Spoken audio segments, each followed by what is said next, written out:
प्राप्ति अर्थम श्री रामचंद्र हनुमंत देवता कृपा प्रसाद प्राप्ति अर्थम अस्मिन् प्रचलित नव रामचरित मानस तथा पारायण मध्य चतुर्दिवसीय आवाहित स्थापित देवानाम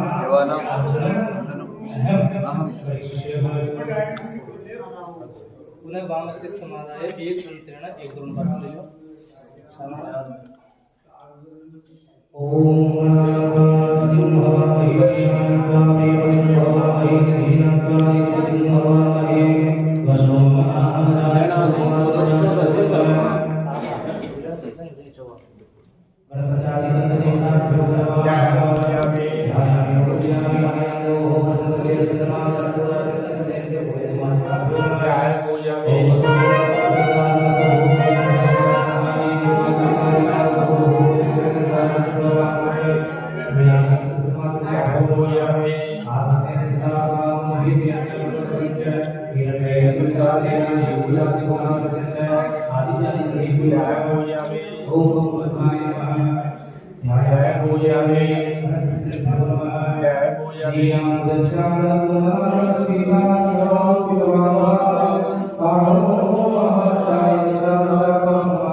हाथ लगवा दो, हाथ लगवा दो, पटोला हाथ लगवा दो, समय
जय हो, महाराज की जय हो।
Ram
महानदी गुणाती भुवनत्रयम् नीलांबुज श्यामल कोमलांगम् सीता समारोपितवामभागम् पाणो महासायक चारुजापम् नमामि रामं रघुवंशनाथम्। श्री गुरु चरण सरोज रज निज मन मुकुर सुधारि वरनो रघुवर विमल यश जोदायक फलचार। बुद्धिहीन तनु जानिके सुमिरो पवन कुमारी बल बुद्धि विद्या देहु मोहि हरहु कलेश विकार। जय हनुमान ज्ञान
संकट हरण मंगल मूर्ति रूप राम लखन सीता सहित हृदय बसहु सुर भूर भूरम करुणावतारम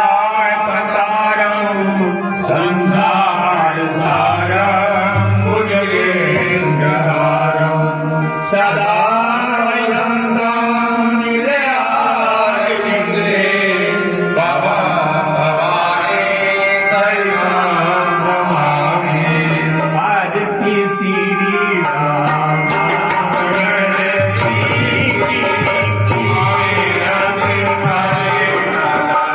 Hare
धर्माणि प्रथमान्यासन् प्रीहनाकं महिमानः सचन्द्र यत्र पूर्वे नाना सुगन्धि पुष्पाणि यथा कालोद्भवानि च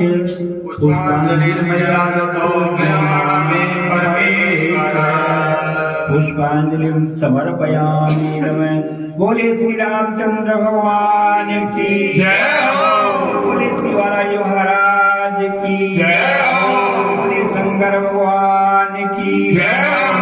बोले पार्वती मैया की जय हो। बोले श्याम हरि की जय हो। संतों को महंतों को प्रभात आरती का जय जय सीताराम।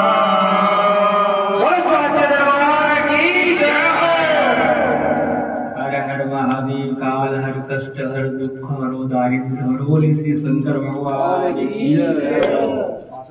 सभी लोग अपने अपने स्थान पर आसन ग्रहण कीजिए। माय लक्ष्मणाय देवे चित्तस्य जनतात्मजाय नमोस्तु रुद्रेन्द्रयमानिलेभ्यो नमोस्तु चन्द्रार्कमरुद्गणेभ्यः नीलाम्बुजश्यामलकोमलाङ्गं सीता समारोपितवान् पाणौ महासायक चारुचापं नमामि रामं रघुवंशनाथम्। बोले श्री राम जी भगवान की जय हो। आज हमारी कथा का चतुर्थ दिन है, पूर्णिमा के दिन नवम दिवस की कथा होगी। कल भगवान श्री रामचंद्र जी और श्री सीता जी का विवाह होगा। भगवान श्री राम की ये कथा जो हम 2 दिन में पारायण के हिसाब से करते हैं, सूर्य को दीपक दिखाने जैसा है। भगवान श्री रामचंद्र जी की कथा करने का अधिकार सिर्फ 2 ही लोगों को है, एक भगवान भोलेनाथ को और एक भगवान बजरंगबली को। बाकी हम लोग तो सत्संग के आधार पर भगवान श्री राम की चर्चा करते हैं। कथा का तो नाम है भगवान की सिर्फ चर्चा, और सत्संग के लिए ही भगवान की ये कथा का नाम है। एक बार श्री हनुमान जी महाराज ने सोचा, वाल्मीकि जी महाराज ने रामायण की कथा लिखी है, हमें भी उनसे ही सुननी चाहिए, क्योंकि राम कथा के सबसे बड़ी ऋषि सर्वप्रथम आर्ष वाल्मीकि रामायण जो लिखी थी उन्होंने ही लिखी थी। भगवान बजरंगबली उनके पास गए और बोले, महर्षि जी मुझे आप रामायण की कथा सुनाई। वाल्मीकि जी महाराज को मालूम था कि ये राम रसिक है, लेकिन उनके मन में थोड़ी सी शंका हो गई। बच्चे कितना ही राम का बड़ा भक्त हो, आखिर है तो बंदर की जात। मेरी जो उत्कृष्ट संस्कृत में लिखी हुई है राम कथा मैं उनको सुनाऊंगा, पता नहीं अर्थ को समझेंगे कि नहीं समझेंगे। फिर भी उन्होंने राम भक्त जान करके वो कथा श्री बजरंगबली से सुनाना प्रारंभ कर दिया। लेकिन ये शंका उनके मन में बराबर बनी रही कि कहीं मेरी कथा को समझ तो रहा है। तुलसीदास जी महाराज कहते हैं हनुमान जी के बारे में, उनकी पढ़ाई लिखाई के बारे में, बालपन में जब ये शिक्षा ग्रहण करने के लिए गई तो योग्य गुरु की तलाश में उन्होंने सर्वप्रथम श्री सूर्य नारायण देवता को अपना गुरु माना और उनके पास जाकर के बोले, सूर्य देवता मुझे आप शिक्षा दीजिए। सूर्य देवता ने कहा, हनुमान हो तो ठीक है, लेकिन मेरी गति कितनी तेज है। और शिक्षा तब दी जाती है जब शिष्य गुरु के सामने बैठे, और बैठने वाली स्थिति तो है नहीं। तो हनुमान जी महाराज ने कहा, मैं आपके ठीक सामने ही रहूंगा, जितनी आपकी गति है उतनी गति से मैं पीछे पीछे दौड़ूंगा। और यही हुआ। आप सोचिए, सूर्य भगवान की गति के बराबर पिछले पैरों से चल रहे हैं, और उनकी इस गति को देख करके पाछले पगने गम गगन मगन मन क्रम को न भ्रम कपि बालक बिहार सो। सूर्य सो पढ़ने गए हनुमान। जब सूर्य से पढ़ने गए तो पाछले पगने गम गगन मगन मन क्रम को न भ्रम कपि बालक बिहार सो। उनको ये भ्रम नहीं है कि मैं आगे चल रहा हूं कि पीछे चल रहा हूं। कौतुक विलोकी लोकपाल हरि हर विधि, तीनों देवता भी अचंभित हो गए उनकी इस गति को देख करके। तो महाराज श्री बजरंगबली ने चारों वेद पुराण शास्त्र सारे पढ़े हुए थे, लेकिन वाल्मीकि के मन में यह शंका तो आ ही गई। और अंत में उन्होंने एक दिन कह ही दिया, हनुमान मैं जो तुम्हें कथा सुना रहा हूं तुम ठीक से समझ तो रहे हो। हनुमान जी महाराज ने कहा, ऋषि इस बात का जवाब मैं आपको कल दूंगा। कथा तो पूर्ण हो ही चुकी थी। दूसरे दिन हनुमान जी महाराज एक पहाड़ उठा करके महर्षि वाल्मीकि जी के सामने ला करके रख दिया। हनुमान ये क्या है? तो महाराज ये रामायण लिखी है मैंने। वज्रान नग, भगवान श्री बजरंगबली के नग जो है वो वज्र की तरह से हैं। उन्होंने साफ साफ शिलाओं के ऊपर में रामायण को अपने नखों से उपयोग दिया। जब वाल्मीकि जी महाराज ने पहला पन्ना लिया तो उसके ऊपर में क्या श्लोक लिखा हुआ था? कल्याणानाम निधानम कलिमलमथनम पावनम पावनानाम। कल्याण के निधान, कलिमल को हरने वाले, पावनम पावनानाम। अब हम जो मंत्र बोलते हो, मैं अपवित्रम पवित्रवा सर्वावस्थाम गतोपि वा, ये स्मृत पुंडरीकाक्षम से वाह्याभ्यांतर है शुचि। जल के छींटे देते हैं लोग, बात सुनते हैं, जल से सिंचन कर दिया, पवित्र हो गए। लेकिन इस मंत्र का भाव क्या है? इस मंत्र का भाव है, चाहे पवित्र हो चाहे अपवित्र हो, वाह्य अभी अंतर है, बाहर से भी और अंदर से। वो कैसे पवित्र होंगी? ये स्मृत से पुंडरीकाक्षम, भगवान का नाम लेने से पवित्र हो जाएंगे। दुर्वा के सिंचन करने से पवित्र नहीं होंगे यजमान, भगवान श्री पुंडरीकाक्ष का नाम लेने से पवित्र हो जाएंगे। तो कल्याणानाम निधानम पावनम पावनानाम। अब यहाँ सवाल प्रश्न ये हो गया कि जो पहले ही पवित्र है उनको और क्या पवित्र करेंगे? है पवित्र को तो पवित्र किया जा सकता है, लेकिन आप सोचिए जो पहले ही पवित्र है उसको पवित्र कैसे किया जा सकता है? जो पहले से पवित्र है उसको और क्या पवित्र करेंगे? इसका भाव यह है कि गंगा जी में जब स्नान करते हैं तो पापों को उतारती है कि चलो हमारे आज पाप उतर गए। वो भी किनके उतरते हैं? जो इस बात के ऊपर में विश्वास करता है, जो इस बात के ऊपर में विश्वास करते हैं। एक बार पार्वती जी ने शंकर भगवान से प्रश्न किया, प्रभु गंगा जी में इतने आदमी स्नान कर रहे हैं, फिर ये पवित्र क्यों नहीं हो रहे? भोलेनाथ ने कहा चलो परीक्षा ले लो तुम, और एक गड्ढे में गुड्डे का रूप बना करके गिर गए।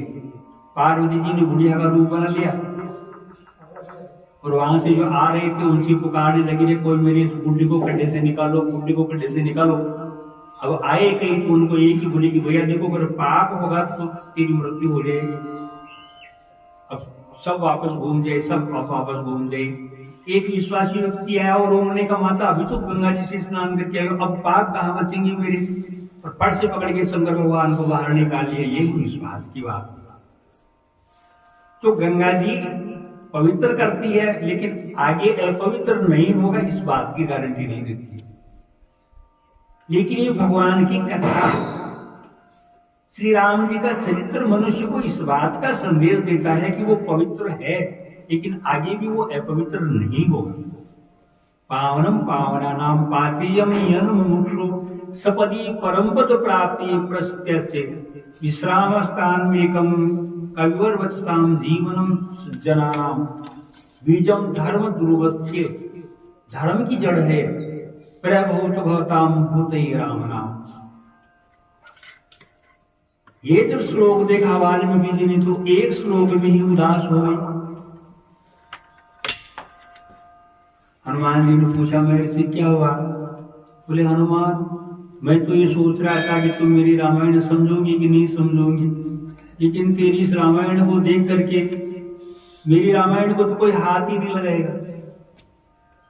हनुमान जी महाराज ने कहा, मैं इससे आपको दुखी होने की जरूरत नहीं है। उन शिलाओं के पहाड़ को उठाया और समुद्र में डाल दिया। उन शिलाओं के पहाड़ को उठाया और समुद्र में डालना का, मेरे जी ये लीजिए, अब आपकी रामायण का ही प्रचार इस श्लोक में होगा। तो इस राम कथा का सुनने का और कहने का अधिकार तो उनको ही है। जैसा कि मैंने कहा, हम तो यहाँ सत्संग करने के लिए बैठे हैं। और कल भगवान श्री राम का जन्म हुआ। ब्रह्मानंद पुरी वन राजा, सुनते ही महाराज दशरथ को ब्रह्मानंद हो गया। अब ये तीन है, एक का नाम है आनंद, एक का नाम है ब्रह्मानंद और एक है परमानंद। अब ये आनंद की स्थिति क्या है? देखिए, सुख और आनंद में फर्क है। सुख भौतिक है, हमें शरीर के लिए जो सुविधाएं मिलती है उनका नाम है सुख। आत्मा में जिस आनंद की अनुभूति होती है उसका नाम है आनंद। अब समझ लीजिए कि हम लोग भगवान राम की आराधना करते हैं, सभी करते हैं, लेकिन ये पता कैसे चले कि भगवान की हमारे ऊपर में कृपा हुई कि नहीं हुई? इस बात का पता कैसे चले? शास्त्रों ने हर प्रकार से हमें ये बात बताई है। अर्जुन ने भी भगवान से पूछा था, श्री कृष्ण से, कि जहां असमंजस की स्थिति हो वहां क्या करें? भगवान ने कहा था, शास्त्रों का सहारा लो। रामचरितमानस में भी तुलसीदास जी ने लिखा है, विधि निषेध में कलिमल हरणी कर्म कथा रवि नंदिनी वर्णी। विधि निषेध क्या करना है और क्या नहीं करना है, इस बात का निर्णय देती है। आनंद आत्मस्वरूप हुआ, लेकिन भगवान के राम नाम लेने का हमें फल मिला कि नहीं मिला, प्रभु ने हमारे ऊपर में कृपा की कि नहीं की, इस बात का हमें पता कैसे लगेगा? शास्त्र कहते हैं, मन में अभय का आना ही इस बात की साक्षी है कि आपके ऊपर में भगवान की कृपा हो रही है।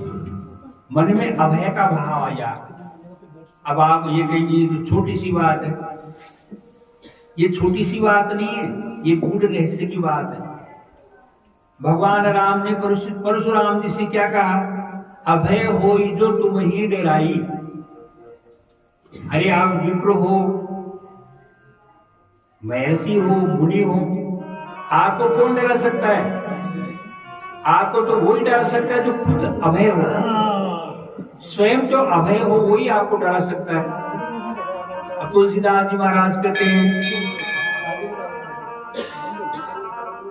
इन लोगों में अभय कौन है? इन लोगों में अभय एक ही है, भगवान विष्णु के अलावा कोई ऐसा नहीं है जो अभय हो। इसलिए भगवान ने इशारा किया, अभय हो जो तुम ही डराई। हे महर्षि, आपको विष्णु भगवान के अलावा और कोई डराने वाला इस संसार में नहीं है। और जैसे ही उन्होंने ये शब्द कहे, परशुराम जी की आंखें खुल गई कि तो स्वयं ही ये तभी तो ऐसी बात कह रहे हैं। तो भगवान श्री राम की भक्ति करने का पहला फल है मनुष्य अभय हो जाता, आनंद की अनुभूति होने लग जाती है आत्मा में। और दूसरा है ब्रह्मानंद। इससे ऊपर की श्रेणी जो होती है उसका नाम है ब्रह्मानंद। और जब साक्षात सगुण की उपासना का पूरा रस आने लगे, ऐसा लगे कि जैसे मैं साक्षी विग्रह में भगवान को देख रहा हूं, उस सुख का नाम है, उस आनंद का नाम है परमानंद। महाराज दशरथ ने सुना तो ब्रह्मानंद हुआ, और जब उनके हृदय में पूर्व जन्म की बात याद आई तो भगवान श्री दशरथ जी के मन में परमानंद की अनुभूति हुई और उन्होंने गाजी बाजी बजाई। उसके बाद में नंदी मुख श्राद्ध किया। नंदी मुख श्राद्ध करने के बाद में पूरी अयोध्या को अच्छी तरह से सजाया, गुरु वशिष्ठ जी को बुलाया और नामकरण का संस्कार भगवान का करवाया। भगवान की लीला, गुरु वशिष्ठ जी से भगवान का नाम निकाल रहे हैं। दशरथ जी कह रहे हैं महाराज इनका नामकरण करो वशिष्ठ जी से। वशिष्ठ जी तो जानते हैं कि इनका नाम कौन निकाल सकता है। हरि के 1000 नाम, लाख नाम, कृष्ण के केसर के करोड़ नाम, पद्म नाम विष्णु के, सारे नाम तो इनके ही इनके हैं। लेकिन पुरोहित कर्म तो करना ही था, इसलिए वशिष्ठ जी ने उनके नाम निकालना चालू किया।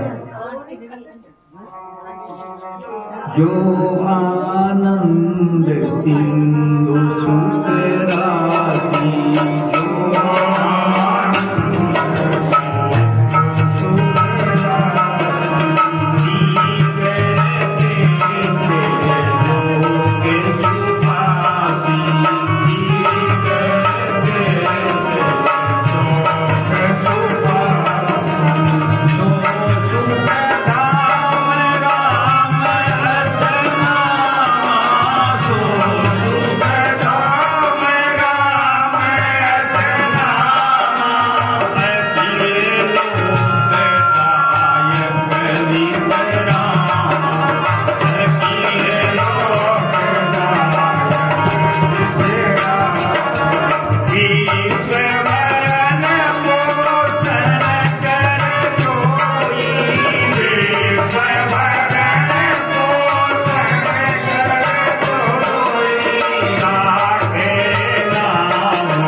वशिष्ठ जी कहते हैं इनके नाम तो अनेक है, लेकिन मैं मेरी बुद्धि के अनुसार जो निकाल रहा हूं, जो आनंद सिंधु सुख राशि, आनंद के समुद्र, राशि का मतलब होता है ढेर, सुख ही सुख, सीकर से त्रैलोक सुखासी, सीकर का मतलब होता है जल तरंग या फिर मिट्टी का एक कण से लेकर के तीनों लोग जिनकी उपासना करेंगे, सो सुख धाम राम अस नामा, वो सुख के धाम जो तुम्हारे बड़े पुत्र है उनका नाम राम होगा।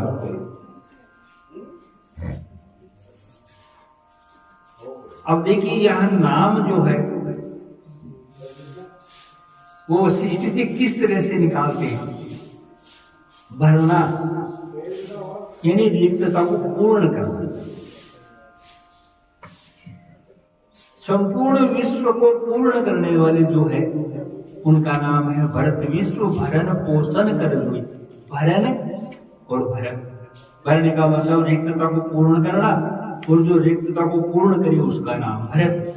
विश्व भरण पोषण कर जोई, ताकर नाम भरत असफल। और उनके बाद में शत्रुघ्न जी का नंबर आया। रिपुदमन जिनका नाम है शत्रु हानि, शत्रु को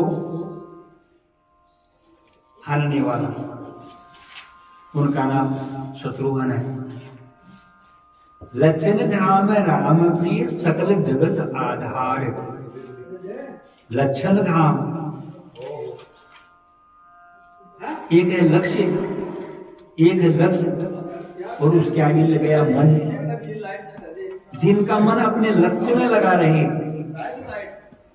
लक्ष्य क्या? भगवान श्री राम की सेवा। लक्ष्मण जी का लक्ष्य क्या था? भगवान राम की सेवा। इसलिए वशिष्ठ जी उनका नाम रखा लक्ष्य मन। भगवान राम के चरणों में ही जिनका लक्ष्य रहे, उनका मन लगा रहे, उनका नाम लक्ष्मण। सकल जगत आधार, साथ में ये भी बता दिया कि अवतार किसके हैं? जगत के आधार, प्रति के आधार कौन है? शेषनाग। इसलिए वशिष्ठ जी ने ये भी बता दिया कि ये जो लक्ष्मण है ये शेषनाग का अवतार है। बोले श्री ठाकुर जी महाराज की जय हो। धरे नाम गुरु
सर्वस्व। मुनियों का, मनुष्य का ये सर्वस्व है।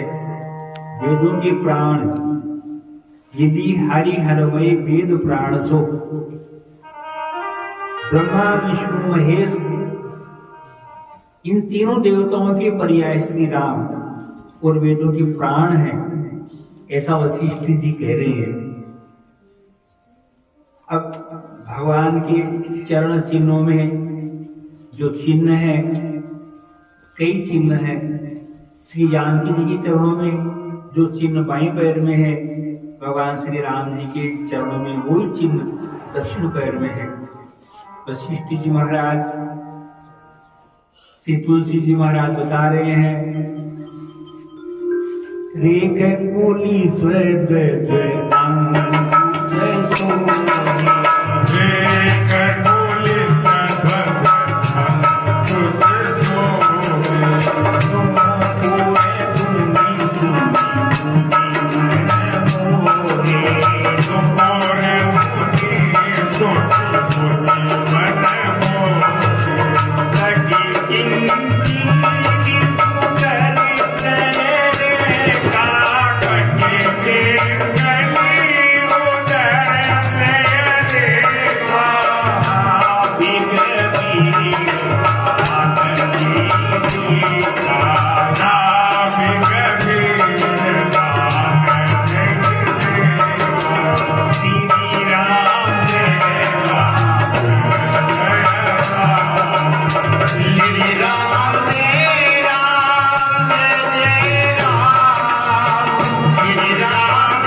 मंगल भवन अमंगल हारी, जगहुसो दशरथ अजीर बिहारी। ये रामचरितमानस की चौपाई सभी जगह जहां नवा एकांत पारायण होता है 24 घंटे का, उसमें ये लगती है। ये चौपाई है मंगल के भवन अमंगल को हारने वाले। जगहु का मतलब है मेरे ऊपर में प्रसन्न हुई कि भगवान बाल रूप श्री राम जो दशरथ जी के आंगन में घूम रहे हैं, ऐसा तुलसीदास जी महाराज कहते हैं। अब छोटे छोटे बच्चे हैं, मैया जी ने प्यार से उनका श्रृंगार कर दिया, वो घूम रहे हैं आंगन में।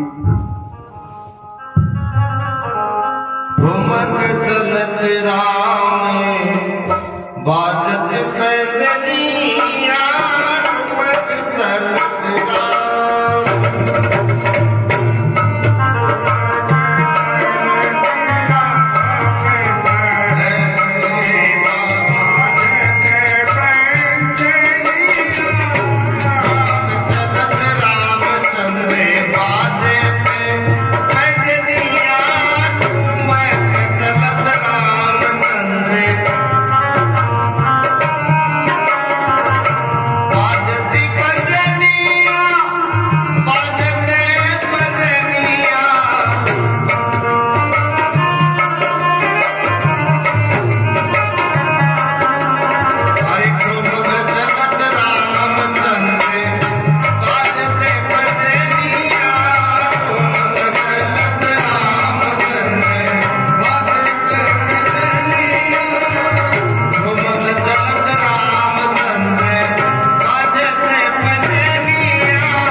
बोले श्री ठाकुर जी महाराज की जय हो।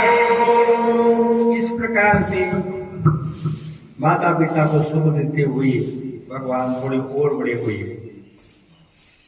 यही विधि राम जगत पितु माता, यही विधि राम जगत पितु माता, कोसिल पुरवासी न सुख दाता, कौशलपुर वासी न सुख दाता, जिनर गुणात चरण रति मानी, जिनर रघुनाथ चरण रति मानी, जिनकी ये भक्ति भगवानी, जिनकी यह गति प्रकट भवानी, रघुपति विमुख जतन कर तोरी, रघुपति जगत जनन कर जोरी, कवन सकई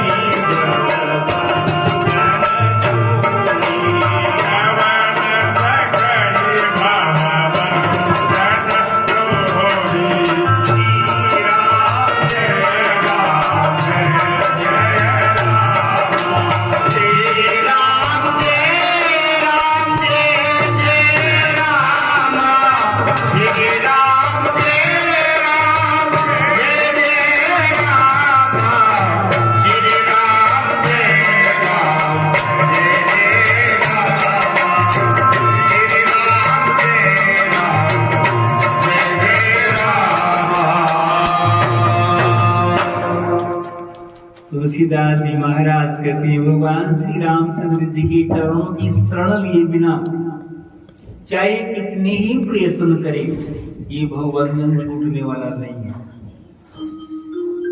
कौशल प्रवासी को सुख देते हुए भगवान थोड़े बड़े हो गए और माता कौशल्य की खुशी का तो कोई पार ही नहीं है। वो तो सारे दिन श्री राम जी को देखने में ही ना समय निकाल देती है। और एक दिन एक बार जननी अनवाई, एक बार जननी अनवाई, तेरी सिंगार पलना पूजाई, तेरे सिंगार पलना बोलाई, निज कुल इष्ट देव भगवाना, निज कुल इष्ट देव भगवाना, पूजा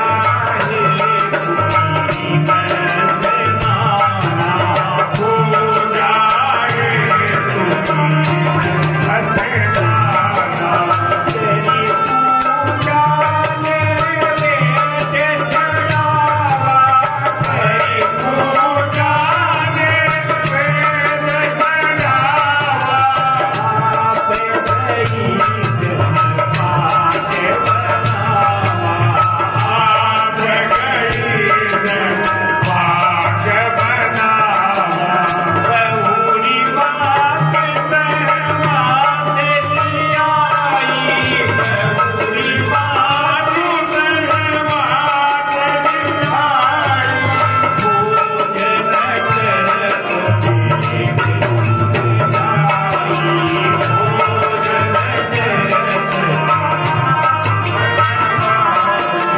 श्री राम जय राम,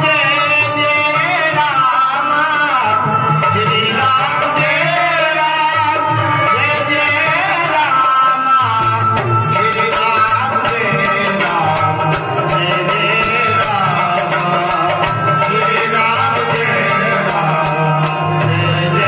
राम।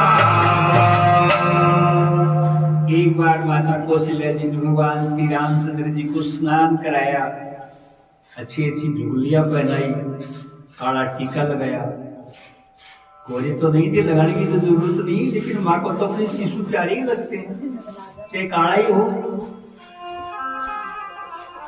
तो सांवरे के ऊपर में काला टीका लगा दिया, पलना में पोड़ा दिया, अपने भगवान को भोग लगाने के लिए हलवा बनाया, नैवेद्य बनाया और ले जाकर के रख दिया। एक बार वहां आई जहाँ भोजन बनाया था रसोई घर में, जाकर के देखा वहां भगवान के पास में तो भोजन कर रहे हैं राम जी। माता आश्चर्य में पड़ गई, ये क्या हो रहा है, आंखों का भ्रम। मैंने तो भी पलने में पोड़ाया था, दौड़ के पलने में जाती है तो वहां भी सूता दिखाई देता है, फिर दौड़ के आती है तो वहां भोजन करते हुए दिखाई देते हैं। माता जी की समझ ही नहीं है कि क्या हो रहा है। विस्मय मंत्र देखी महतारी,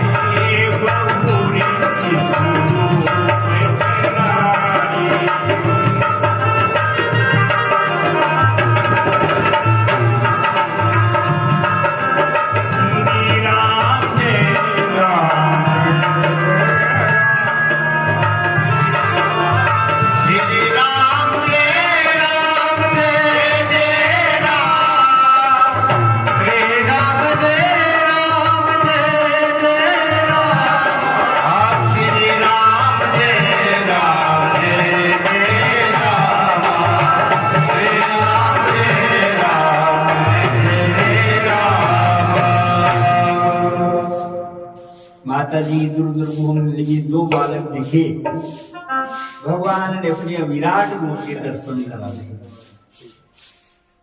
दिख रहा हुआ माता जी अद्भुत रूप अखंड, अद्भुत रूप अखंड, रोम रोम प्रति लागे कोटि कोटि ब्रह्मांड। जैसा श्री कृष्ण भगवान ने अर्जुन को ब्रह्मांड का रूप दिखाया था, वैसा ही विराट रूप भगवान श्री राम जी ने अपनी माता जी को दिखा दिया। और माता जी उस रूप को देख करके विस्मित हो गई और क्या कहती है, स्तुति करी न जाय भय माना,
देख करके अर्जुन जैसी वीर की आंखें बंद हो गई थी विराट रूप को देख करके।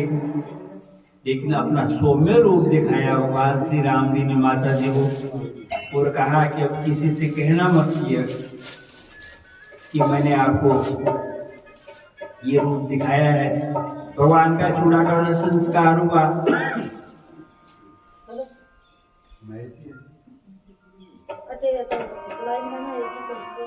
और उसके बाद में भगवान थोड़े और बड़े हो गए।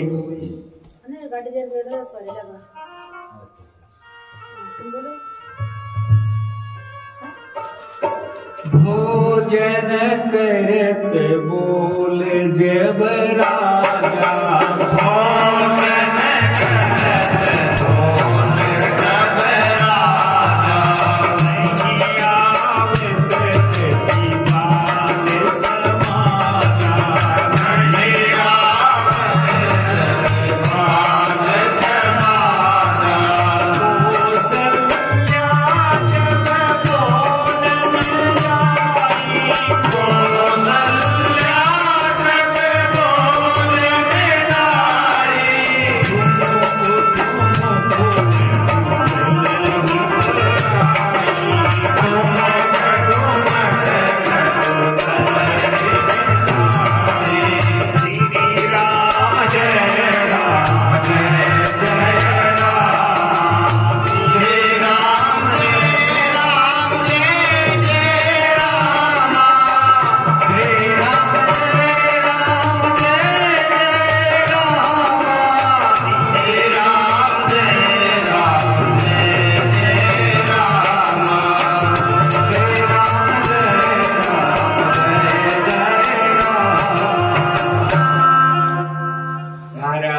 दशरथ जी भोजन करने के लिए कहते हैं, सुनते ही नहीं उनकी बात। तो कौशल्या जी दौड़ती है पकड़ने के लिए, जो वहां जाती है तो वहां मिलती है, वहां जाती है तो वहां मिलती है। ठुमुक चले पर आए और धूल के अंदर में लिपटे हुए। लेकिन महाराज दशरथ उनकी उस धूल को पहुंचते नहीं है, वैसे ही गोद में बिठा लेते हैं। धूल में से नहीं हो कोई, थोड़े और बड़े हुए, युगियों को भी संस्कार हुआ और फिर भगवान की शिक्षा का नंबर आया। गुरु गृह दे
गुरु जी के पास पढ़ने के लिए गए।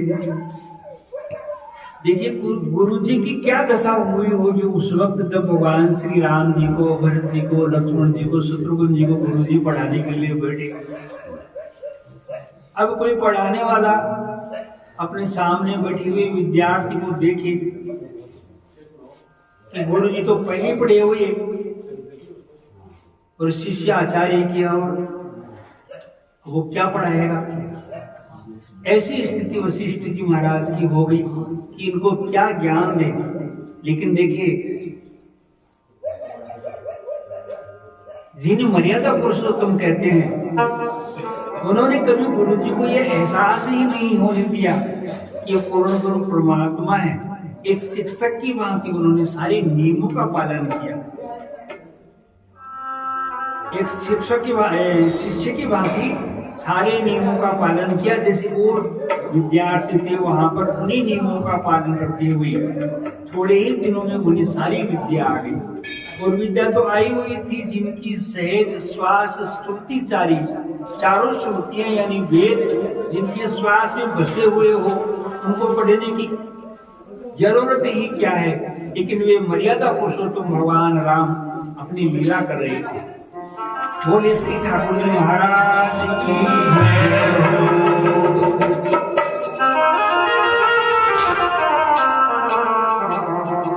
बंधु से काले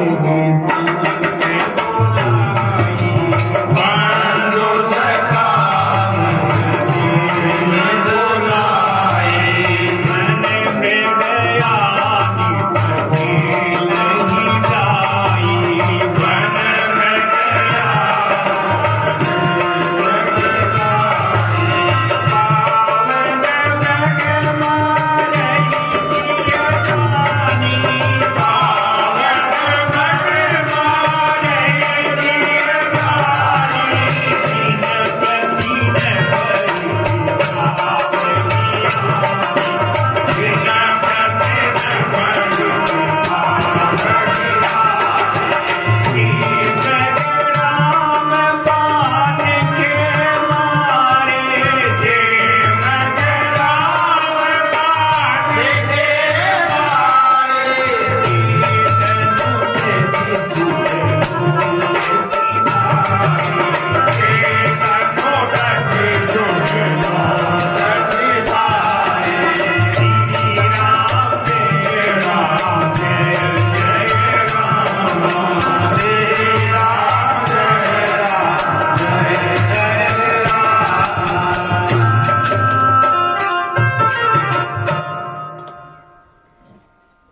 थोड़े बड़े हुए भगवान, शिकार खेलने के लिए गए जंगलों में। बंधु सखा संग ले ही बुलाई, बन मृगया नित खेल ही जाई। मृगया करने के लिए, शिकार करने के लिए, खेलने के लिए जाते हैं। यहाँ पर कई लोग एक प्रश्न कर देते हैं कि भगवान जिन हिरणों को मार करके लाते थे उनका क्या करते थे। तुलसीदास जी महाराज ने किसी भी प्रसंग के बारे में बात को अधूरी नहीं छोड़ी, उन्होंने सारी बात समझाई है। ये बात दूसरी है कि हम उनकी बातों को समझते नहीं है और अपनी तरफ से अलग अलग अर्थ कर लेते हैं।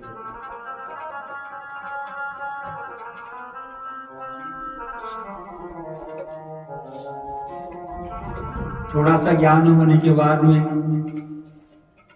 अपने आप को तुलसीदास या वाल्मीकि जी समझने लग जाते हैं। रामायण के अर्थों के बारे में हमारा भ्रम है। इस महान ग्रंथ को समझना इतना आसान नहीं है। तुलसीदास जी महाराज ने लिखा है, पावन मृग जानहि जिय जानी। यहां उन्होंने जो जिय जानी शब्द लिखा है उसका मतलब यह है कि जो योग भ्रष्ट योगी होते हैं, किसी कारण से योग से भ्रष्ट हो जाते हैं, उनको भी पशु योनि मिलती है, लेकिन उनका जो कर्म किया हुआ भगवान श्री राम जी का जो नाम लिया है वो व्यर्थ नहीं जाता। उनकी गति और मोक्ष तो होती है। तो वो जो मृग थे जिन्होंने जिन मृगों को भगवान ने मारा, मृग मारे जिए जानी, वे पहले के योग भ्रष्ट योगी थे और भगवान ने उनको मुक्ति दिलाने के लिए ही उनके तीर मारे। ते तनु तज सुरलोक सिधारे, वे अपने शरीर को छोड़ करके स्वर्ग को चले गए।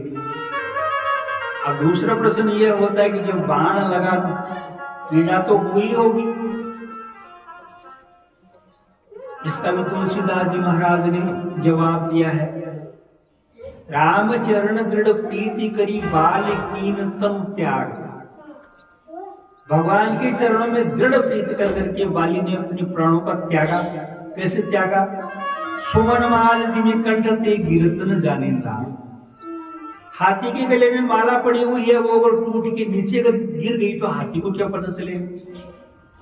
हाथी को पता नहीं चलेगा कि मेरे गले से माला टूट गई। वैसे ही जिन मृगों को भगवान श्री राम जी ने मारा था उन्हें पीड़ा नहीं हुई थी। जैसे ही बाण लगा, मर्यादा के हिसाब से मृत्यु को प्राप्त हो गई और उनकी आत्मा भगवान को नमस्कार करके सीधे स्वर्ग लोक में चली गई। लाकर के दिखाने का मतलब क्या है? राम जी तो पुत्र थे, दशरथ जी पिता थे। वो लाकर के कहते थे कि देखिए महाराज, आज मैंने इतने जीवों का कल्याण किया। दिखाने का मतलब यही था कि आज मैंने इतने जीवों का कल्याण किया, क्योंकि दशरथ जी को तो मालूम था कि पूर्ण पर ब्रह्म परमात्मा है। इसलिए जो शंका करते हैं ना इस प्रकार की, ऐसी शंकाएं हमारे ग्रंथों के अंदर में नहीं है।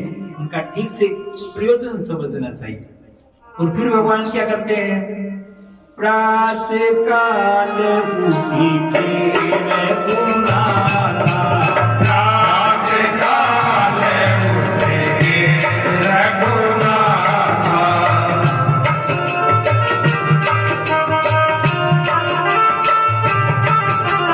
माते पिता गुरु नावई माता, माते पिता गुरु नावई माता।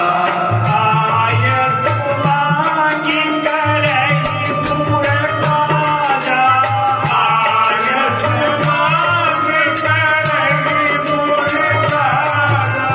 देखी देखी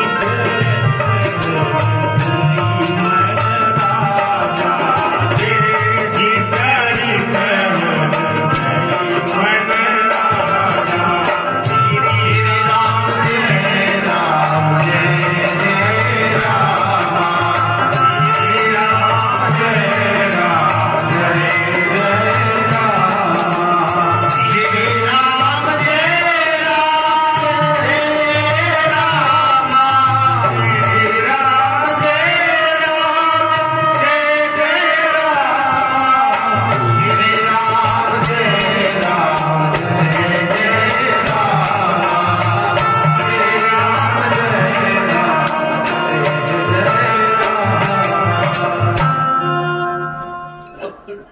आयुर्विद्या यशोर बलम, आयुर्विद्या यश और बल। बुजुर्गों के चरण छूने से 4 चीजें मिलती है। भगवान श्री राम जी माता पिता गुरु को उठते ही प्रणाम करते हैं। भोलेनाथ कहते हैं पार्वती में आगे की कथा सुनो।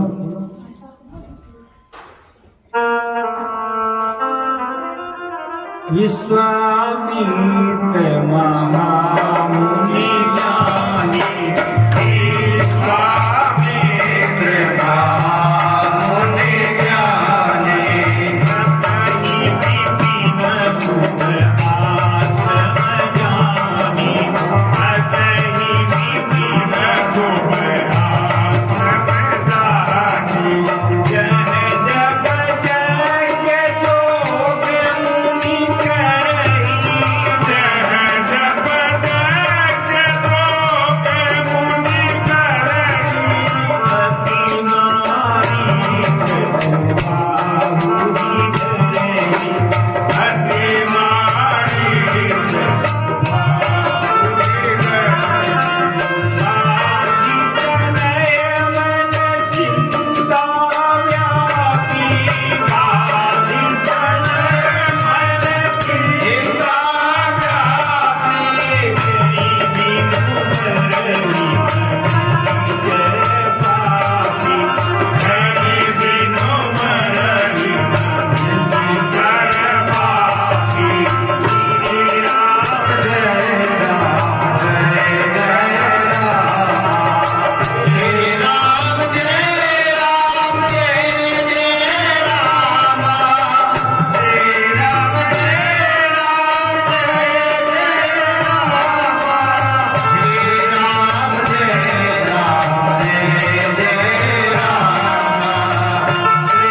विश्वामित्र जीवन में रहते थे।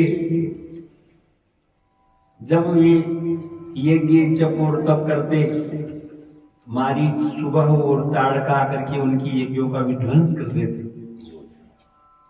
गाधी तने मन चिंता व्यापी, हर बिन मरे निस्तर पापी। ये भगवान के बिना नहीं मर सकते। इसलिए उन्होंने मन में विचार किया और रवाना हो गए कौशलपुर की ओर।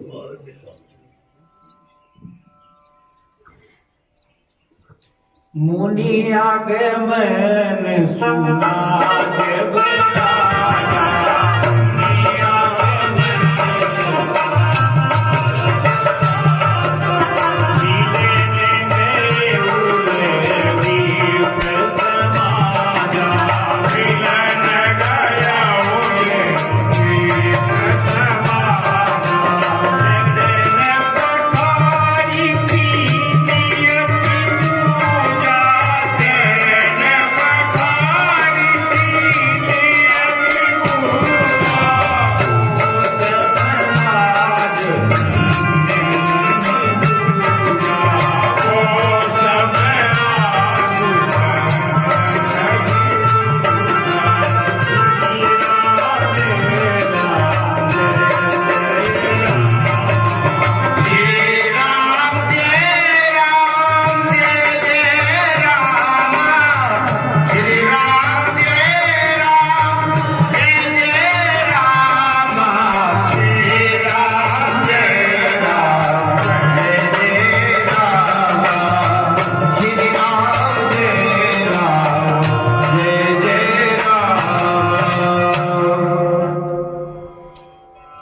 श्रेष्ठ ब्राह्मणों को साथ लेकर के विश्वामित्र जी का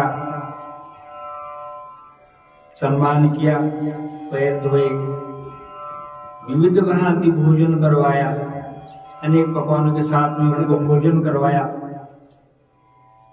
और अपने चारों पुत्रों को लाकर के विश्वामित्र जी के चरणों में प्रणाम कराया। जैसे ही चारों पुत्रों को देखा, विश्वामित्र जी ने हर्षित हो गए,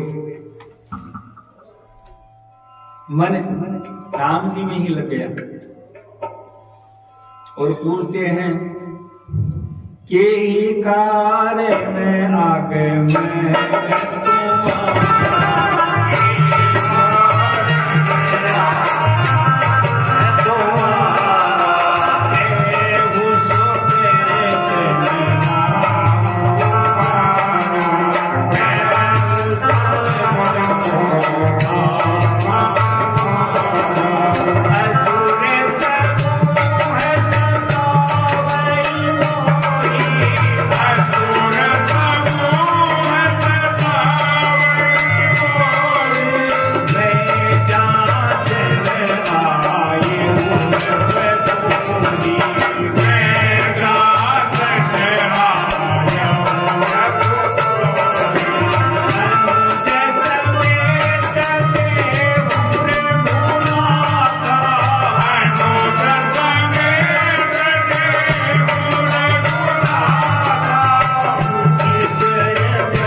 विश्वामित्र जी बड़े धुरंधर राजा थे। युद्ध कौशल में उनके पास में दिव्यास्त्र थे, चाहते तो तीनों को मार सकते थे। लेकिन हर संतन की बात में बात, संतों की बात को कोई इतनी सरलता से नहीं समझ सकता है। एक प्रसंग के अनुरूप एक बात है। दो राज्यों की सीमाओं के ऊपर में एक संत महात्मा रहते थे। उन दोनों राज्यों में बहुत बड़ी वैमनस्यता थी। महात्मा जी सोचते कि अब हमारा तो जाने का समय आ गया है, लेकिन ये राजा अगर ऐसे ही लड़ते रहे तो दोनों राज्यों का नाश हो जाएगा। संतों की दृष्टि परोपकारी होती है, इसलिए उन्होंने एक निर्णय लिया और एक दिन राज दरबार में जा पहुंचे। महाराज को मालूम था कि सिद्ध पुरुष महात्मा है, अच्छी तरह से उनका स्वागत सत्कार किया और बोले, आइए महात्मा जी, आज किस प्रयोजन से आना हुआ। जैसे महाराज दशरथ जी ने पूछा ना विश्वामित्र जी कि आपके आने का प्रयोजन क्या है, उन्होंने बता दिया। तो वैसे ही उन महात्मा ने कहा, देखो राजन, अब मेरी उम्र करीब करीब पूरी हो गई है, उठने बैठने में भी दिक्कत होती है, भजन पूजन में भी दिक्कत होती है, संविधा लाने में भी दिक्कत होती है, तो मुझे एक सहायक की जरूरत है। राजा जी ने कहा, आप एक की बात करते हो, चार ले आओ। तो मुझे चार की आवश्यकता नहीं, एक ही सहायक चाहिए, लेकिन ऐसा हो जो मन लगा करके काम करे, जो सेवा भावी हो। और देखिए, सेवा के मामले में राजन पत्नी के सिवाय कोई और सेवा नहीं कर सकता है। तो अब मैं आप चाहता हूं कि आप मेरा विवाह करवा दीजिए। अब देखिए, उठने बैठने की हिम्मत नहीं है, संविधा लाने की, स्नान करने की हिम्मत नहीं है, और राजा जी के पास विवाह करने के लिए आ गए। महाराज असमंजस में पड़ गए कि अब इनको जवाब दे, तो क्या जवाब दे। संत महात्मा कहते, राजा सोचने की आवश्यकता नहीं है कि आप मेरा विवाह किससे करवाएंगे। देखिए, आपकी जो 20 साल की कन्या है, बस इसी से करवा दीजिए।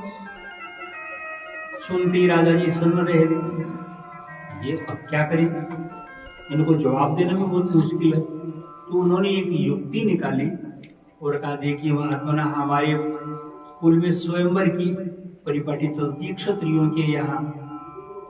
स्वयंवर में भी जो मनुष्य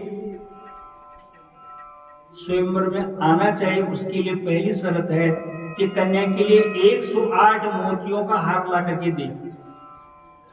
उसको तो अंदर प्रवेश करने दिया जाता है, उसके बाद में स्वयंवर होता है। मेरी कन्या से अगर आपको विवाह करना है तो 108 मोतियों की माला लानी पड़ेगी।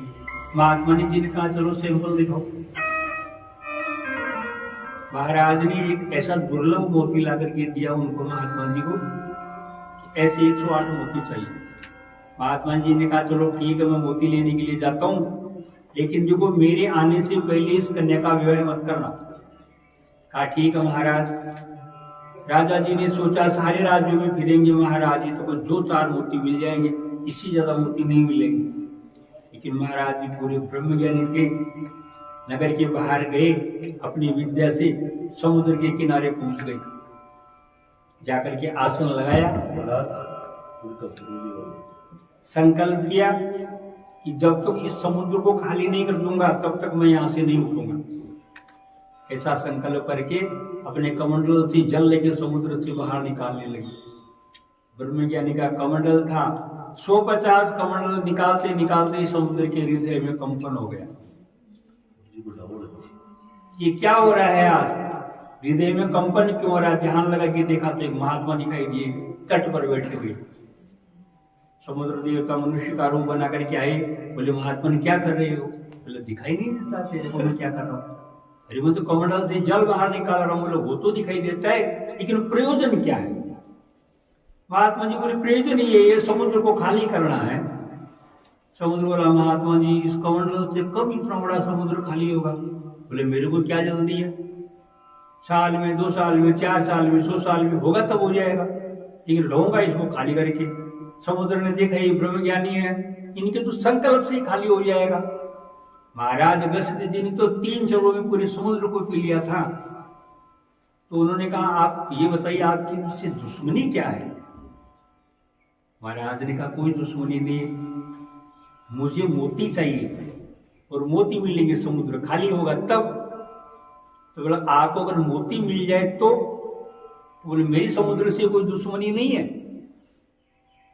तो बोला आप यहां से उठ के महात्मा थोड़ी दूर चले जाइए, मैं ही समुद्र हूं, अभी एक लहर आएगी और आपको मोती मिल जाएगी। महात्मा जी दूर गए, समुद्र की एक लहर आई, हीरे भी आई, मोती भी आए, पुखराज भी आए, नीलम भी आए, सब आए। लेकिन महात्मा जी ने सिर्फ 108 मोती गिन करके अपने झोले में डाले और उठ के चल दिए। समुद्र ने कहा भगवान आपने हीरे मोती तो लिए ही नहीं। तो बोले रे भाई मैं कोई व्यापारी थोड़े ही हूं, मेरे को जितने की जरूरत थी उतने ले लिए, बाकी इनसे इन पत्थरों से मेरा कोई काम नहीं है। तो राजा जी को ले जाकर के बोले 108 तो मेरे और ये एक मोती आपका, अब आप गिन लो और मिला लो। राजा जी आश्चर्य में पड़ गई, ये तो दुविधा हो गई, अब क्या करें। फिर मस्तिष्क लगाया कि पड़ोसी जो राजा है हमेशा परेशान करता है, महाराज का तो अभी कुछ दिन पहले निधन हो गया और राजकुमार है, अगर उसको किसी तरह से उसका कार्य पूर्ण करवा दिया जाए तो हमारा काम हो जाएगा। तो बोले महाराज जी पड़ोसी देश का जो राजकुमार है उसका आप सिर ला करके दे दीजिए, लाते ही इस कन्या से आपकी फेरे करवा दूंगा। महाराज ने कहा हाँ क्या बड़ी बात है, ला देता हूं, लेकिन देखो मेरे आने से पहले विवाह मत करना। ठीक है। महाराज तो उसी तरह से राजमाता के यहाँ गए, राजमाता ने उनका सम्मान किया। आई महात्मा कैसे आई, लो पड़ोसी देश का राजा तेरे पुत्र का सिर मांग रहा है। राजमाता को तो मालूम था ये महात्मा जी बड़े पहुंचे हुए हैं। कहा महात्मा ने काट पीट वाली बात मेरे से तो होगी नहीं, मेरा बच्चा है न आपसे होगी, आप एक काम करो इसको पूरे को ही ले जाओ। महात्मा जी ने कहा ये ठीक है, अगर सिर काटती तो झोले में डाल के ले जाना पड़ता, वजन लगता, अब अगर ये मेरे साथ चलेगा राजकुमार तो ठीक है, वजन नहीं लेंगे। राजमाता ने कहा प्रभु ये आपका ही है। आकर राजमाता चिंता मत करो। वहां ले जाकर के राजकुमार को खड़ा कर दिया। महाराज ने तलवार निकाली, कहा रुको पहले रुको, पहले मेरा विवाह करो, किसी के टुकड़े करो। कन्या को बुला ली श्रृंगार करके। अब महाराज तो थे ही बूढ़े, लेकिन नियमों के अनुसार उनका भी साफा सेहरा लेकर के आए, महाराज के सिर पर रख दिया। महाराज ने साफा लगा लिया, कन्या सामने आ गई, राजकुमार वहां खड़ा था। महाराज ने राजकुमार की तरफ देखा, कन्या की तरफ देखा, राजकुमार की तरफ देखा। फिर राजकुमार बोले यहाँ आओ, इस कन्या के बगल में खड़े हो जाओ। कन्या के बगल में खड़े हो गए, राजकुमार साफा उतारा और राजकुमार के सिर पर रख दिया। ब्राह्मण को बोलते हैं इनके लेकर आओ। राजा बोलते हैं महाराज आप क्या बात करते हैं, जिसको मरवाने के लिए लाया मैं तो मेरा शत्रु है और आप इसी से मेरी कन्या की शादी करवा रहे हो। जो तुम्हारी 2 शर्तें मैंने पूरी कर दी, अब इस कन्या पर तेरा अधिकार नहीं है। मेरा अधिकार मैं जिसके साथ चाहूंगा उसी के साथ इसका विवाह करवाऊंगा। और महाराज ने राजकुमार के साथ में कन्या का विवाह करवा दिया। वर्षों की दुश्मनी एक क्षण में पूरी हो गई, वर्षों की दुश्मनी एक क्षण में पूरी हो गई। ऐसे ही महाराज विश्वामित्र जी जानते हैं कि जनक राजा महाराज दशरथ को निमंत्रण नहीं देगा, लेकिन इस विवाह को तो करवाना है, इसलिए इस प्रयोजन से वे यहाँ महाराज दशरथ जी के राज दरबार के मान इस बहाने से आए। लेकिन महाराज दशरथ ने कहा प्रभु आपने ये क्या मांग लिया। वशिष्ठ जी ने समझाया आपके लिए भी भला होगा, इन राजकुमारों का भी भला होगा, क्योंकि वशिष्ठ जी तो इस बात को जानते थे कि आगे क्या होने वाला है। बोले श्री ठाकुर जी महाराज की जय, बोले श्री बालाजी महाराज की जय। भगवान श्री राम जी का एक भजन आप लोग सुनेंगे।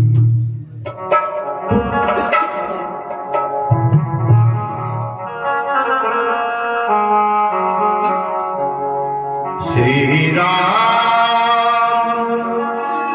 जानकी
बोले श्री ठाकुर जी महाराज की जय हो।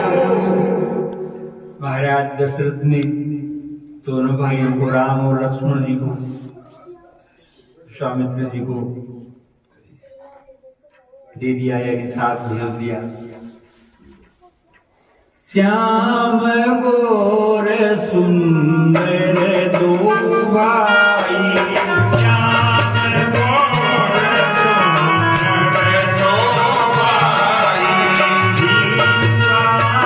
विश्वामित्र महानिधि पाई, विश्वामित्र महानिधि पाई, ब्रह्मण्य केवल जाना, प्रभु ब्रह्मांड देव में जाना, कोई नीति पिता प्रभु देवाना।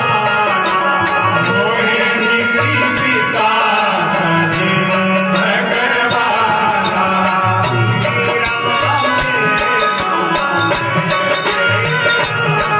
हो श्री राम जय जय राम, श्री राम जय राम जय जय राम, श्री राम जय राम जय राम, श्री राम जय राम जय जय राम, श्री राम जय राम जय जय राम। भगवान को लेकर के विश्वामित्र जी ने जैसी महानिधि को प्राप्त कर लिया और चल दिए। चलते चलते ताड़का वन में पहुंच गए। ताड़का के दो पुत्र थे, सुबाहु और मारीच। सुबाहु क्रोध का पुतला और मारीच मायावी, और ऐसा मायावी जो माया को ठग ले। भगवान राम की दो शक्तियां हैं, वैसे एक का नाम श्रीदेवी, एक का नाम भूदेवी। तो श्री सीता जी और श्री लक्ष्मी जी श्रीदेवी है, रुक्मिणी जी, राधिका जी ये भूदेवी है, और एक उनकी विशिष्ट माया जिसका नाम है विश्व मोहिनी, जो संपूर्ण संसार को अपने चक्कर में डाले हुए रखती है। भगवान की माया उसी को कहते हैं जो ज्ञानिन कर चित अपहरहि, बरी आई विभोग मन करहि, ऐसी है उनकी माया। श्रीमद् भगवत गीता में भगवान श्री कृष्ण ने कहा है, देवी सा गुणमयी मम माया दुरत्या। हे अर्जुन, ये जो मेरी त्रिगुण माया है, त्रिगुणमयी माया है, ये दुस्तर है, इसको तरा नहीं जा सकता। अर्जुन ने कहा, भगवान कोई उपाय तो होगा आपकी माया से पार पाने का। तो उन्होंने कहा, मनुष्य के पास इसका कोई उपाय नहीं है। एक उपाय है, मामेव ये प्रपद्यन्ते माया मेताम तरन्ति ते। जो मेरी शरण में आएगा उसको मेरी नाव में बिठा करके इस भवसागर से मैं पार करवाऊंगा। मनुष्य की बस की बात नहीं, चाहे वो कितना ही बड़ा ज्ञानी हो, कितना ही बड़ा भक्त हो। अब भक्त में और ज्ञानी में क्या फर्क है, ये मैं आपको सूक्ष्म रूप में बता देता हूं। भक्त भगवान को अपने पिता के रूप में देखता है। उदाहरण के तौर पर मैं आपको अपनी गृहस्थी के छोटा सा उदाहरण देता हूँ। 12 महीने का 1.5 साल का कोई बालक बालिका होती है, माता पिता उसको गोद में लेकर के ऊपर उठाते हैं, ऐसे उछालते हैं, लेकिन बालक रोता है कि हंसता है? हंसता है। क्यों हंसता है? इतने ऊपर उछालने के बाद अगर नीचे गिरेगा, निश्चय प्राण निकल जाएंगे, लेकिन बच्चा फिर भी हंसता है। क्यों हंसता है? आप बताइए क्यों हंसता है? उसे इतना दृढ़ विश्वास है अपने माता पिता के ऊपर भी कि नीचे नहीं गिरने देंगे। वो अबोध है, लेकिन उसकी आत्मा में इतना विश्वास है कि चाहे कैसे भी उछाले नीचे नहीं गिरने देंगे। भक्त भी यही होता है, वो भगवान के अधीन और आश्रित होता है कि प्रभु मुझे गिरने नहीं देंगे, चाहे कैसे भी उछाले। और ज्ञानी अपने बल पर चलता है। भगवान कहता है ज्ञानी मेरा बड़ा पुत्र है, जो सब प्रकार से समझदार हो गया, शादी करा के पत्नी को लेकर के अलग चला गया, तो उसकी क्या चिंता, 1000 को उसके ऊपर में बैठा है। और छोटा बालक जो भगवान अपने माता पिता के पास में है, उसकी तो चिंता करेंगे ही करेंगे। ज्ञानी भगवान का बड़ा बेटा है, भक्त भगवान का अबोध छोटा बच्चा है। इसलिए भगवान हमेशा भक्त की तरफ में ही देखते हैं। ये है ज्ञानी और भक्त की बात। भगवान की ये जो माया है, इस माया को ठगने वाला वो मारीच ताड़का का पुत्र था। अब यहाँ हमारे मन में, सबके मन में एक ही आती, ताड़का राक्षसी थी, ताड़का राक्षसी थी, और लिखा भी यही है कि ताड़का राक्षसी थी। ताड़का सुकेतु यक्ष की कन्या थी, उसके पिता का नाम था सुकेतु और जाति से थे यक्ष, वो राक्षस नहीं थे। लेकिन ये इतनी सुंदर थी कि सुंदरता के अभिमान में इन्होंने एक बार महर्षि अगस्त्य जी का अपमान कर दिया और उन्होंने इसको श्राप दे दिया कि तू इतनी उद्दंड है इस सुंदरता के कारण, तो यह राक्षसी का रूप धारण कर लिया। तो ये यक्ष की कन्या राक्षसी के रूप में महर्षि अगस्त्य के श्राप से बनी थी और 1000 हाथियों का इसका बल था। फिर राक्षसी बनने के बाद भी इसने सूड नाम के दैत्य से अपना विवाह कर लिया। इसके पति का नाम था सूड और 2 बेटे थे, मारीच और शुभा। और ये रिश्ते के अंदर में मारीच रावण का मामा लगता था।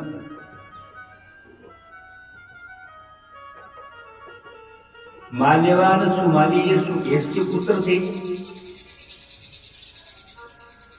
और यहाँ देखिए एक बात और है, एक बार मैं किसी के घर कुछ कार्य करने के लिए, रामायण के पाठ करने के लिए गया था।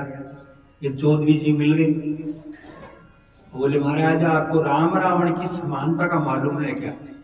फिर 60-70 साल के थे वो। मैंने कहा चौधरी जी मैंने तो कभी इस बात पर ध्यान ही नहीं दिया। तो कहा क्यों नहीं दिया? मैंने कहा आप बता दीजिए। बोले मैं तो नहीं बताऊंगा, लेकिन आपको खोजना पड़ेगा। जब मैंने थोड़ी खोजने की कोशिश की तो थोड़ी थोड़ी बात समझ में आई, ज्यादा तो नहीं है। देखिए राम, लक्ष्मण, भरत और शत्रुघ्न 4 भाई थे। इनके पहले इनकी एक बहन थी जिनका नाम था शांता, जो श्रृंगी ऋषि को परणाई गई। और रावण, कुंभकर्ण, विभीषण और कुबेर, ये भी 4 भाई थे। और इनकी भी एक बहन थी शूर्पणखा। राम के साथ में राम बड़ा, रावण बड़ा, शांता और शूर्पणखा। महाराज दशरथ की 3 पत्नियां थी, तो रावण की भी 3 माताएं थी। कुबेर की माता अलग, विभीषण की माता अलग, रावण, कुंभकर्ण और शूर्पणखा की माता अलग। इस तरह से दशरथ जी की भी 3 पत्नियां थी और महर्षि विश्रवा की भी 3 पत्नियां थी। और तीनों से 5 संतानें इनकी हुई और 5 संतानें उनकी हुई। बोले श्री ठाकुर जी महाराज की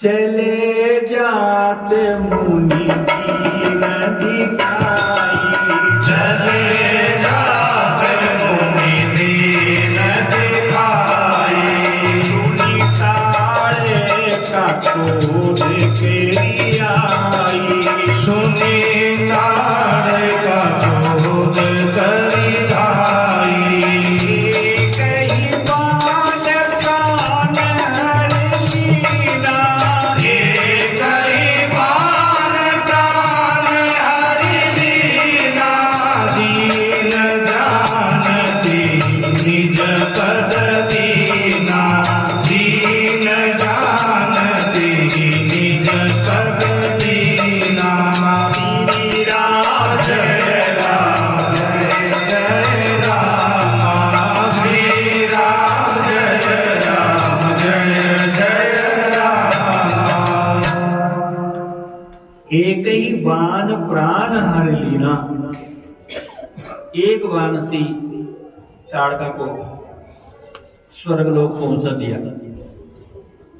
ताड़का को स्वर्ग लोक पहुंच दिया, स्वर्ग लोक नहीं, स्वर्ग लोक से भी ऊपर पहुंच दिया भगवान ने, इतनी कृपा की ताड़का के ऊपर में। निज पद दीना, भगवान ने ताड़का को स्वर्ग में नहीं भेजा। निज पद दीना का मतलब है अपने पैरों का, अपनी चरण शरण देती वैकुंठ लोक में उसका वासा कर दिया। और तब विश्वामित्र जी ने क्या किया, अपने जो अस्त्र शस्त्र थे भगवान श्री राम को सौंप दिए। तब ऋषि निज नाथ जिय चिंदी